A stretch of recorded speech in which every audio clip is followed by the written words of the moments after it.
Hey guys, welcome everyone. कैसे हैं आप सब? बढ़िया बढ़िया होंगे, ऐसे मैं उम्मीद करता हूँ। आज हम बात करेंगे बायबैक ऑफ इक्विटी शेयर। बहुत ही छोटा सा, बहुत ही सिंपल सा चैप्टर है। रिडम्पशन ऑफ प्रेफरेंस शेयर का जो कॉन्सेप्ट है, सेम वैसा वैसा कॉन्सेप्ट है। देखिए, सबसे आगे अगर कोई खतरा आएगा, सबसे पहले किसको खतरा लगेगा? इक्विटी शेयर को, उसके बाद में प्रेफरेंस शेयर को, उसके बाद में डिबेंचर को। समझ पा रहे बात? जैसे घर के अंदर अगर कोई खतरा आएगा तो सबसे पहले कौन फाइट करेंगे? Mother father. उसके बाद में बड़ा भाई, उसके बाद में छोटा भाई। तो ये इस तरीके का सिस्टम रहता है। तो वैसा वैसा अगर इक्विटी शेयर है तो उसका बायबैक अगर करेंगे तो प्रेफरेंस शेयर के जैसा जैसा होगा, लेकिन यहाँ थोड़े से रेस्ट्रिक्शन जो वो ज्यादा है। समझ पा रहे हैं बात? क्या रेस्ट्रिक्शन है, कितना बायबैक कर सकते हैं, वगैरह वगैरह। सबसे पहले तो ये देखेंगे, फिर इसकी अकाउंटिंग देखेंगे। जो सेम एज गुड एज जो है आपकी प्रेफरेंस शेयर के रिडम्पशन की, वो सेम वैसी वैसी अकाउंटिंग एंट्री और कुछ छोटी मोटी इसकी थ्योरी जो है वो डिस्कस करेंगे। हार्डली ये ज़्यादा टाइम लेने वाला चैप्टर है नहीं, बहुत कम टाइम के अंदर ही हो जाएगा। देखिए, तीन कंडीशन है कि maximum number of shares that can be buy back, कि कोई भी कंपनी अगर चाहे तो ज़्यादा से ज़्यादा कितना बाय बैक कर सकती है। तो उसके लिए तीन टेस्ट है। देखिए, तीन टेस्ट, और मेन जो है प्रॉब्लम क्रिएट करता है वो साथ में ये कंडीशन। सर क्या है ये कंडीशन? मैं बताता हूँ। पहला तो क्या कहता है? Share outstanding test. ये क्या कहता है कि जितने शेयर आउटस्टैंडिंग है उनका 25%। मतलब जैसे किसी कंपनी के 100 शेयर इश्यू कर रखे उसने, तो वो कितने बायबैक कर सकता है? 25। 100 शेयर है अगर, तो वो कितने कर सकता है? 25। रिसोर्स टेस्ट क्या कहता है? ये बात करता है अमाउंट कितना यूज कर सकते हैं। तो ये क्या कहता है? जो आपकी पेड अप शेयर कैपिटल है प्लस फ्री रिजर्व, या फ्री रिजर्व का मतलब सिक्योरिटी प्रीमियम भी साथ में ही है। फ्री रिजर्व का 25% से ज़्यादा अमाउंट यूज नहीं कर सकते। समझिएगा, जैसे कंपनी की जो पेड अप शेयर कैपिटल है वो 5,000 है और रिजर्व एंड सरप्लस है 2,000, तो ये कितने हो गए? 7,000। तो टोटल बायबैक में यूज किया कितना जा सकता अमाउंट? 7,000 का 25% कितना हो गया भाई? 7,000 का 25% 1750। मैक्सिमम अमाउंट कितना यूज किया जा सकता है बायबैक के लिए? 1750। मान लीजिए एक शेयर जो वो आप 20 रुपए में बायबैक करते हो, तो कितने शेयर बायबैक किए जाएंगे? 87.5। इस तरीके से एक आगे इलस्ट्रेशन लेंगे जहां से आपको सारा समझ आ जाए। और थर्ड जो ये क्या है? डेप्ट equity ratio after after buyback. ये जो है, ये क्या कह रहा है? बायबैक कंप्लीट करने के बाद में डेप्ट इक्विटी रेशियो कितना होना चाहिए? Should not be less than 2:1। 2:1 से कम नहीं होना चाहिए। मतलब अगर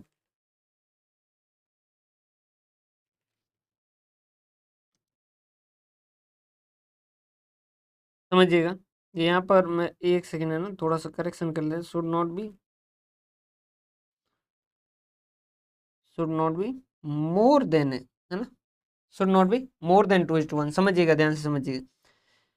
ये क्या कहता है कि डेब्ट इक्विटी रेशियो जो है बायबैक के बाद में कितना होना चाहिए? Should not be more than 2:1। 2:1 से ज्यादा नहीं होना चाहिए। मतलब अगर आपका डेब्ट जो है वो 2 है, तो इक्विटी कितना होना चाहिए?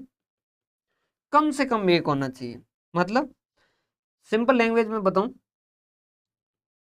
सर सिंपल लैंग्वेज बता दो। हाँ, सिंपल लैंग्वेज में बताऊं अगर, तो देखिए ये हो गया। यहाँ पर इक्विटी का मतलब क्या है? इक्विटी का मतलब पेड अप कैपिटल और फ्री रिजर्व वगैरह मिला के। समझिएगा, ध्यान से समझिएगा, एक इलस्ट्रेशन सारा समझ आ जाएगा। पहले ये कंडीशन समझिए कि बाय बैक के बाद जो है वो क्या होना चाहिए? इक्विटी डेब्ट के आधे से कम ना हो। मतलब अगर किसी कंपनी में डेप्ट 2000 का है और मान लीजिए इक्विटी अभी उसकी 1500 है, तो वो कितने तक बायबैक करके कर सकता है? 1000 तक। मतलब समझिएगा ये कारण क्या है। पहली बात तो ये समझिएगा कि ये कंडीशन डाली क्यों गई है, ये समझिएगा। देखिए, अगर कोई कंपनी है जिसके अंदर डेप्ट बहुत ज़्यादा है और इक्विटी जो है वो बहुत कम है, तो उसका कारण, उसमें तकलीफ क्या हो सकती है पता है? अगर इक्विटी है तो डेप्ट सिक्योर रहते हैं। क्यों? क्योंकि नुकसान होगा तो पहले इक्विटी शेयर होल्डर का होगा, मतलब प्रॉफिट नहीं होगा तो इक्विटी शेयर होल्डर का होगा, उसके बाद में डेप्ट वालों के पास पहुंचता है। अगर कंपनी में इक्विटी बहुत नाम मात्र की और सारी सारी लोन पे चल रही है, तो वो तो अपने हिसाब से बिजनेस करेंगे, अगर कमा लिया तो कमा लिया, नहीं कमाया तो नहीं कमाया। तो उस केस के अंदर क्या होगा कि नुकसान जो वो किन का हो जाएगा? बेचारों का, डेप्ट देने वालों को हो जाएगा। समझ पा रहे बात? तो इन्होंने क्या कहा कि बायबैक करो, कोई दिक्कत नहीं, लेकिन बायबैक करने के पश्चात जो है उसके बाद में आपकी जितना डेप्ट है ना, कम से कम उसका आधा इक्विटी तो रहना चाहिए। अगर डेप्ट आपका 2 रहता है तो उसके इसके अंदर इक्विटी आपकी कम से कम 1 जो है वो रहनी ही चाहिए। क्लियर? अब सर प्रॉब्लम कहाँ आती है इसमें? थोड़ी सी कैलकुलेशन मिस्टेक कहाँ आती है? देखिए, ये कब का है कि बायबैक करने के बाद में, और एक साथ ही साथ कंडीशन जो आपने रिडम्पशन ऑफ प्रेफरेंस शेयर में भी पढ़ा था, amount equal to reduction in nominal value should be transfer to capital redemption reserve from free reserve. Free reserve से जितना कैपिटल कम हुआ है ना, उतना अमाउंट आपको क्या करना होगा? सीआरआर में ट्रांसफर करना होगा। सर मतलब देखिए, रिडम्पशन के अंदर भी हमने यही पढ़ा था कि जितने की कैपिटल कम हो उतने का हमें क्या चाहिए? बली चाहिए। सेम वैसा वैसा इन्होंने कहा कि जितने की कैपिटल कम हो, या तो उतनी कोई कैपिटल दूसरी ले हो, या फिर अमाउंट जो वो सीआरआर में ट्रांसफर होगा। ये सीआरआर में अमाउंट ट्रांसफर कब होगा? सर ये सीआरआर के अंदर अमाउंट ट्रांसफर होगा बायबैक के वक्त। ये सीआरआर के अंदर अमाउंट कब होगा? बायबैक के वक्त। अब सीआरआर के अंदर भी अमाउंट ट्रांसफर करना है, फ्री रिजर्व से सीआरआर में ट्रांसफर करना है, और फ्री रिजर्व का अमाउंट दे रखा है। अब उससे हमें क्या करना है? डेब्ट इक्विटी रेशियो के अंदर बाद में कैलकुलेशन के अंदर भी ध्यान रखना। उस वजह से थोड़ी सी प्रॉब्लम आती है। अभी आपको समझ नहीं आ रहा होगा कि प्रॉब्लम क्या है, ये इलस्ट्रेशन लेंगे तब आपको समझ आएगा। तो पहले तो आप 3 कंडीशन बताइए। 25% जो शेयर आउटस्टैंडिंग है उसका, इक्विटी का 25% यूज कर सकते हैं बायबैक के लिए, और डेब्ट इक्विटी आफ्टर बायबैक जो है वो 2:1 होना चाहिए, और उसके अलावा उससे ज़्यादा नहीं होना चाहिए। उसके अलावा एक कंडीशन है जो टेस्ट तो नहीं है, लेकिन वो एक कंडीशन है कि भाई अगर कैपिटल में जितना कमी आ रही है उतना अमाउंट क्या करना होगा? आपको फ्री रिजर्व से सीआरआर में ट्रांसफर करना होगा। एक ये इलस्ट्रेशन लेंगे, उससे आपको पूरा का पूरा जो है मामला समझ आ जाएगा। ये एक इलस्ट्रेशन थोड़ा सा ध्यान समझ लीजिएगा, उसके साथ ही आपका चैप्टर जो कंप्लीट हो जाएगा। कंडीशन पूरी की पूरी साथ में समझ आ जाएगी। देखिए, ये कोई कंपनी, उसके इक्विटी शेयर कैपिटल दे रखे हैं 330, ये इन लाख या इन करोड़ कुछ भी मान लीजिए, ठीक है। उसके फ्री रिजर्व दे रखे हैं 330, सिक्योरिटी प्रीमियम दे रखे हैं 90 के, इंफ्रास्ट्रक्चर डेवलपमेंट रिजर्व दे रखे हैं 180 के, और बायबैक प्राइस है 180। लोन जो है वो केस ए 1800, केस बी 1200 और केस सी जो 1500। तीनों अलग अलग केस है, तीनों सिचुएशन में क्या क्या होगा समझिएगा। पहली बात तो यहाँ पर इक्विटी का मतलब क्या है? यहाँ पर इक्विटी का मतलब क्या है? डेप्ट इक्विटी के अंदर इक्विटी का मतलब क्या है? रिसोर्स टेस्ट के अंदर जो है वो उन्होंने सीधा क्या लिखा? 25% ऑफ इक्विटी। अपन इक्विटी का मतलब क्या मानते हैं? तो यहाँ पर इक्विटी का मतलब क्या है? Paid up capital. यहाँ पर इक्विटी का मतलब है पेड अप कैपिटल प्लस उसमें फ्री रिजर्व, और प्लस उसमें security premium. Sir security premium भी इंक्लूड है क्या? हाँ, same redemption of preference share के अंदर जो लाइनें लिखी गई थी ना, सेम वैसी वैसी लाइनें लिखी गई कि आप अपने शेयर का, प्रेफरेंस शेयर का रिडम्पशन कर सकते हैं फ्री रिजर्व से, सिक्योरिटी प्रीमियम से, या प्रेस इश्यू से। Same as it is line लिखी गई है कि आप इक्विटी को बायबैक कर सकते हैं फ्री रिजर्व से, सिक्योरिटी प्रीमियम से, या फिर प्रेस इश्यू से। तो यहाँ पर इक्विटी का मतलब क्या है? Paid up capital, free reserve plus security premium. इस केस के अंदर अगर हम बात करें इक्विटी की, तो देखिए 330 रुपये तो क्या है? इक्विटी शेयर कैपिटल आएगा क्या? हाँ जी। फ्री रिजर्व आएगा क्या? हाँ जी, फ्री रिजर्व आएगा।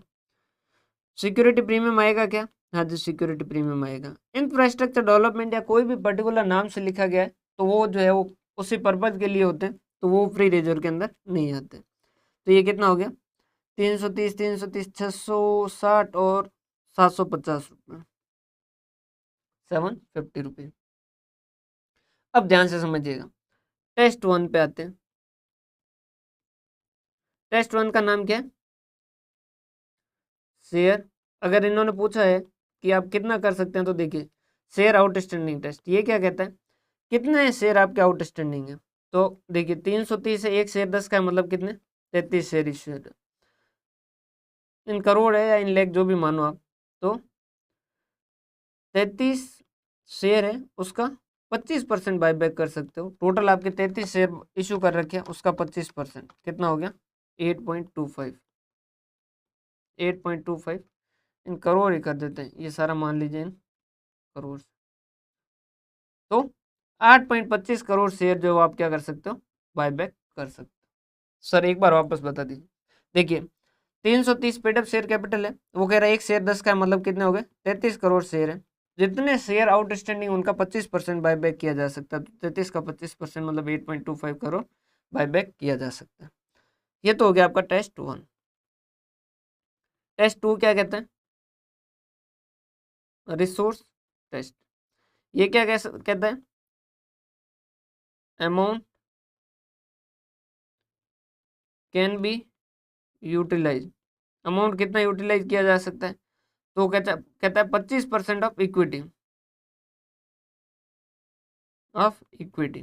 और इक्विटी का मतलब यहाँ पर क्या है, पीडअप कैपिटल, फ्री रिजर्व और सिक्योरिटी प्रीमियम, जो हमने कैलकुलेट किया 750। तो 750 का 25% अमाउंट इस्तेमाल किया जा सकता है। ध्यान समझिएगा, इतना अमाउंट इस्तेमाल किया जा सकता है सर, मतलब देखिए बताते हैं, 187.5 करोड़ जो है वो अमाउंट इस्तेमाल किया जा सकता है। अब समझिएगा, तो शेयर कितने बायबैक हो सकते हैं, शेयर कैन बी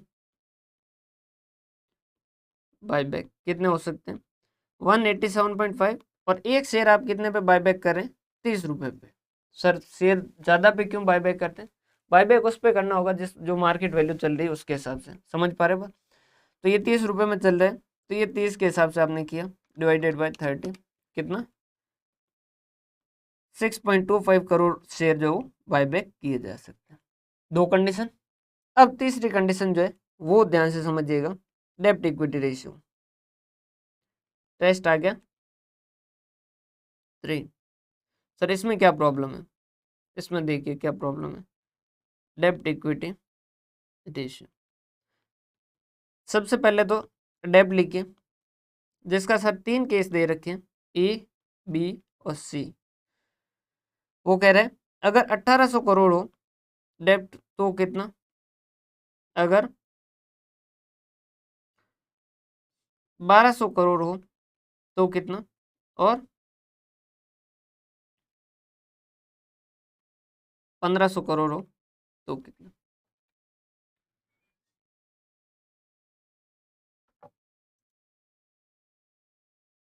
अभी यहाँ थोड़ा सा ध्यान से समझिएगा, थोड़ा सा ध्यान से समझिएगा, थोड़ा सा अटेंटिव रहिएगा।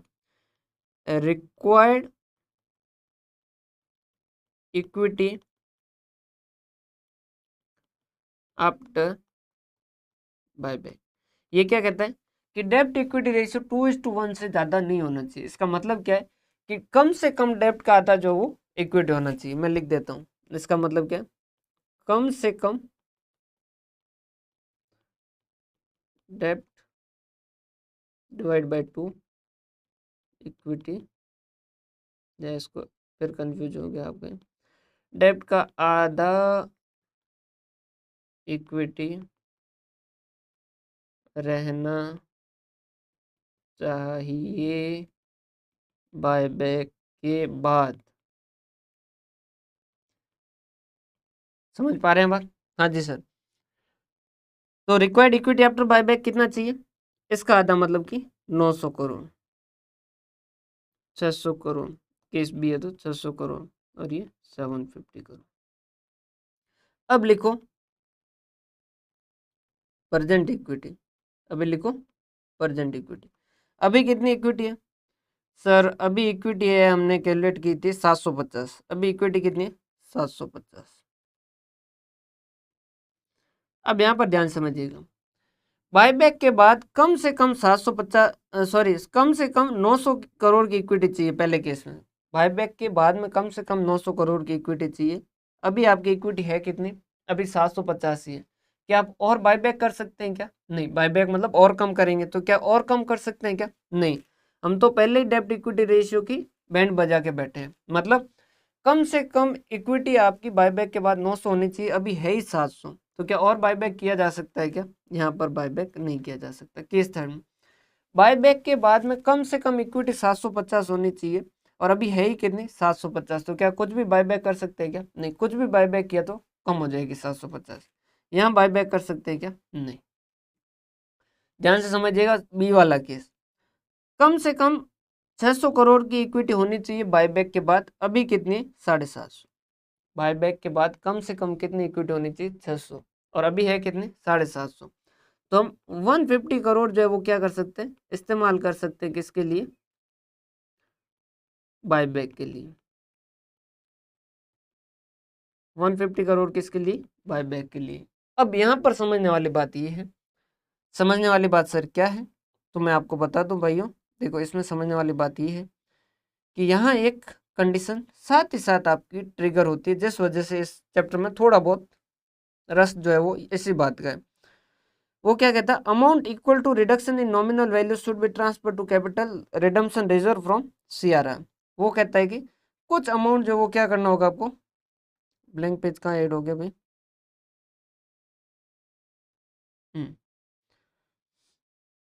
कुछ अमाउंट जो वो आपको क्या करना होगा? फ्री रिजर्व से सीआरआर में ट्रांसफर करना होगा। कितना? तो उन्होंने कहा कि जितना नॉमिनल वैल्यू की शेयर कैपिटल कम हो रही है। अब समझिएगा, ध्यान से समझिएगा। अगर आप 30 रुपये कहाँ लगाएंगे? बायबैक में लगाएंगे। अगर 30 रुपये आप बायबैक में लगाएंगे तो 30 में से 10 रुपये तो शेयर कैपिटल के और 20 रुपये उसका प्रीमियम। 10 रुपये का शेयर है जिसको बायबैक कर रहे हो 30 रुपये में, तो 30 रुपये में बायबैक करोगे तो इक्विटी शेयर कैपिटल होगी 10 रुपये से कम। 20 रुपये से आपका क्या होगा? Premium on buyback. वो कह रहा है इक्विटी शेयर कैपिटल को जितने कैपिटल को अमाउंट को डेबिट कर रहे हो ना, उतना अमाउंट हमें क्या चाहिए? फ्री रिजर्व से सीआरआर में चाहिए। तो 10 रुपये कहाँ से होंगे? फ्री रिजर्व से सीआरआर में जाएंगे। फ्री रिजर्व से जैसे ही सीआरआर में जाएंगे, क्या वो इक्विटी की डेफिनेशन में बचेंगे क्या? नहीं सर, वो इक्विटी की डेफिनेशन में नहीं बचेंगे। समझ पा रहे हैं बात? तो ये जो 150 करोड़ है, इस 150 करोड़ का दोनों जगह इस्तेमाल करना है। इस 150 करोड़ से ही बायबैक करना और इस 150 करोड़ से ही सीआरआर में ट्रांसफर करना है। तो इस 150 करोड़ को आपको क्या करना होगा? दो हिस्सों में बांटना होगा। देखिए, ज़्यादा चिंता करने की जरूरत है नहीं, क्योंकि आपके इतना बड़ा क्वेश्चन आएगा नहीं, लेकिन कॉन्सेप्ट समझाने के लिए जरूरी है, इस वजह से मैं बता रहा हूँ। 150 इंटू 30/40 और 150 इंटू 10/40। तो आप बायबैक के लिए कितना इस्तेमाल कर सकते हो? Multiply by 30 divided by 40। कि 112.5 अगर आप करोड़ बायबैक के लिए इस्तेमाल करोगे तो 37.5 जो है वो आपके सीआरआर के लिए इस्तेमाल होगा। सर एक बार थोड़ा सा वापस बता दीजिए। देखिए, इक्विटी चाहिए बाद में कितनी? 600 है कितनी? 750। तो 150 के हम 150 जो है वो हम करोड़ यूज कर सकते हैं बायबैक के लिए। लेकिन क्या पूरा 150 करोड़ इस्तेमाल कर सकते हैं क्या? नहीं। जब हम इक्विटी को बायबैक करेंगे तो उस केस के अंदर इक्विटी बायबैक होगा, उसके साथ साथ कुछ अमाउंट जो वो आपका क्या होगा? सीआरआर में भी ट्रांसफर होगा, और जैसे ही वो सीआरआर में ट्रांसफर होगा वो आपके इक्विटी की डेफिनेशन से बाहर चला जाएगा। तो यहाँ पर दोनों कंडीशन साथ ट्रिगर हो रही है। इस वजह से जो ये 150 करोड़ है, इसी को बायबैक के लिए इस्तेमाल करना और इसी को सीआरआर के लिए इस्तेमाल करना है। तो बायबैक के लिए कितना? 30 रुपये अगर इस्तेमाल करोगे तो सीआरआर में कितना जाएगा? 10 रुपये जाएगा, क्योंकि नॉमिनल वैल्यू कितनी? 10 रुपये। इस हिसाब से आपने क्या किया? ये सीआरआर का। अब समझिएगा, मैं पूरा अभी समझ आएगा आपको। 112.5 करोड़ अगर बायबैक के लिए इस्तेमाल करोगे तो कितने शेयर बायबैक होंगे? Divided by 30। तो 3.75 करोड़ शेयर है जो बायबैक होंगे। अब अपन ने किया जो सही किया या नहीं किया? देखो, 3.75 करोड़ अगर शेयर बायबैक करोगे तो उस केस के अंदर आपकी एंट्री क्या होगी? इक्विटी शेयर कैपिटल 3.75 इंटू 10 कितना हो गया? 37.5, प्रीमियम ऑन बायबैक कितना 3.75 इंटू 20, 10 रुपये का शेयर 30 में हो रहा है, तो ये हो गया 75 टू शेयर बायबैक, या बैंक सीधा कर देते हैं अपन, प्लस 37.5 112.5, और फिर ये शेयर बायबैक टू बैंक 112.5 112.5। फिर आपको क्या करना होगा, फ्री रिजर्व को कम करना होगा, कितने से सर, जितने की इक्विटी शेयर कैपिटल कम की, कितने की 37.5 टू CRR कितना 37.5। तो देखिए अभी आपके कितने 750 है, रहना कितना चाहिए बाद में 600, तो देखो 750 इसमें से इक्विटी शेयर कैपिटल कितनी कम की 37.5,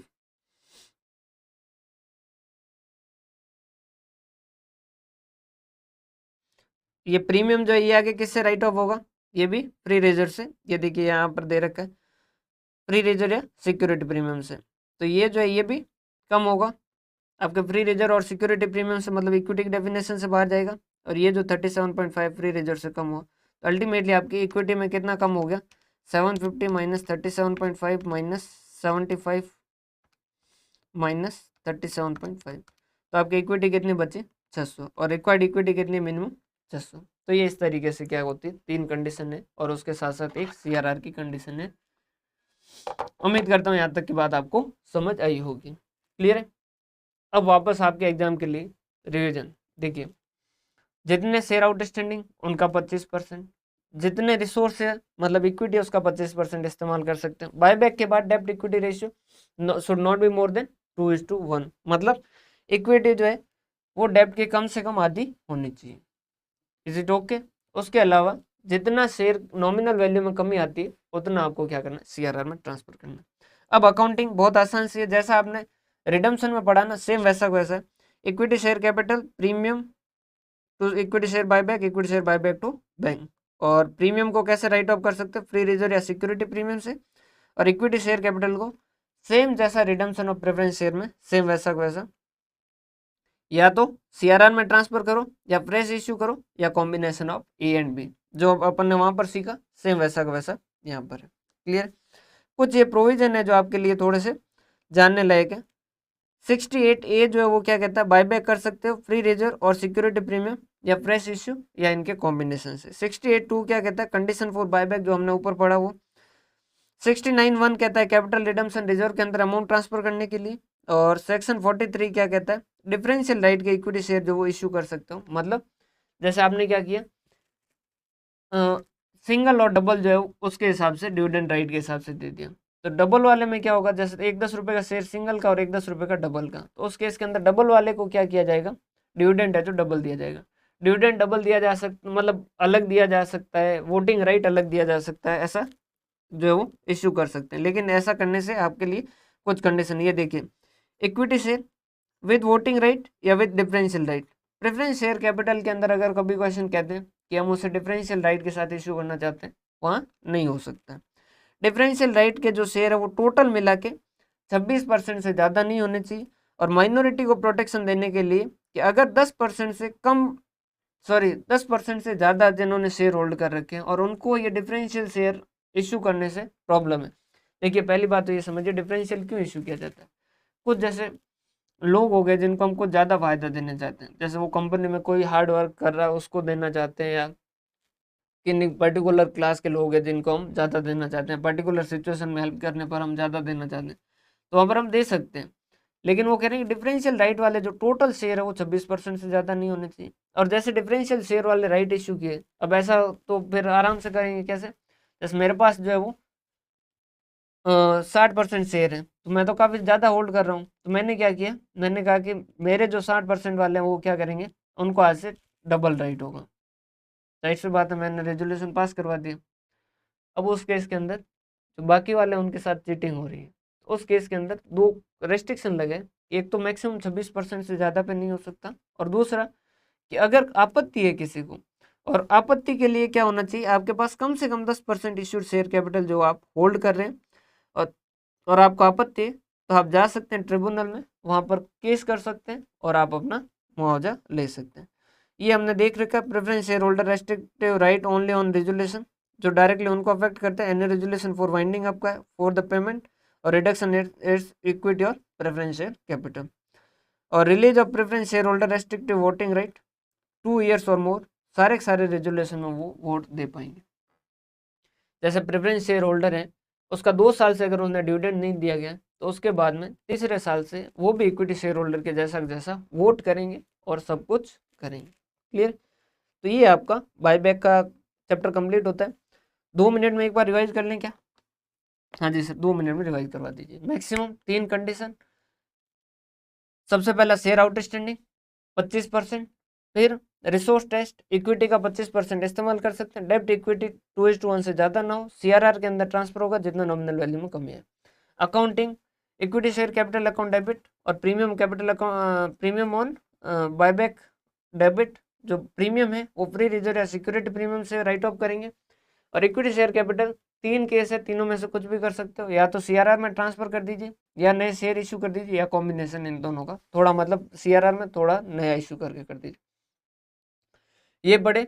इसके बाद में कुछ जो है वो थोड़ा सा थ्योरेटिकल नॉलेज लिया, जिसके अंदर हमने कहा कि 68A पढ़ा, जिसके अंदर हमने कहा कि फ्री रिजर्व से, सिक्योरिटी प्रीमियम से, या प्रेस इशू से, या कॉम्बिनेशन से इस तरीके से इशू कर सकते हैं। फिर हमने डिफरेंशियल राइट वाले शेयर 68(2) के अंदर हमने वो कंडीशन पढ़ी। फिर 69 में सीआरआर जो है उसके अंदर ट्रांसफर करने के लिए बात की।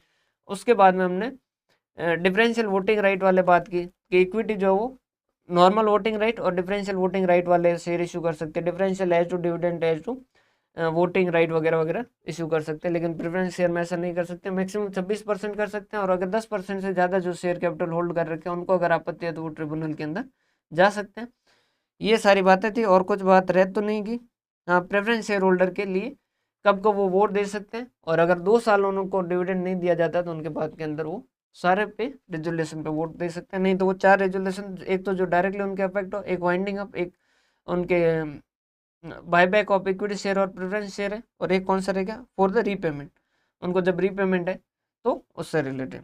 ये सारी बातें थी, उम्मीद करता हूँ आपको समझ आई होगी। बहुत छोटा सा चैप्टर था, अच्छे से पढ़िएगा इसको, हंसते रहिए, मुस्कुराते रहिए। बहुत बहुत धन्यवाद।